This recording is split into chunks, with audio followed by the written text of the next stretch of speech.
徛台灣看世界來看中東的戰火，美國甲伊朗即擺是哪拍哪和解。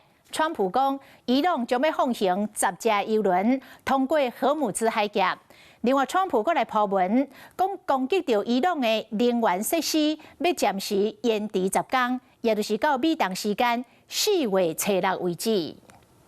We're going to let you have 8 boats of oil. They then apologized for something they said, and they said, we're going to send 2 more boats.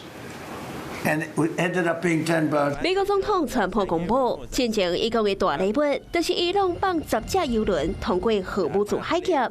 川普又和伊朗回禮，伊發文章宣布，暫時賣攻擊伊朗的能源設施10天，一直到美東時間的4月初6。They asked for 7, and I said, I'm going to give you 10.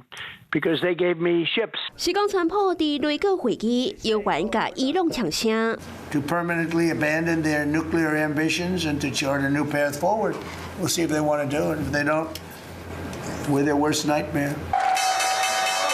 川普宣布延後打擊伊朗的時機，也佇美國收盤了後無偌久。美國三大指數第2日全面收烏，反映投資人對伊朗的戰爭敢有法度結束，有懸正不安。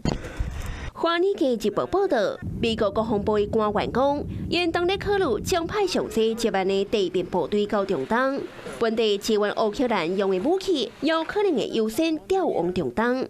同時，以色列也宣布，甲伊朗革命衛隊的海軍司令拍死，講伊是佇荷姆茲海峽的沿岸城市曲紅空襲死亡。Hello， 我是林純佩。想要掌握最及時的新聞資訊或是體壇動態嗎？趕快按讚、訂閱、開啟小鈴鐺，鎖定華視新聞的 YouTube 頻道。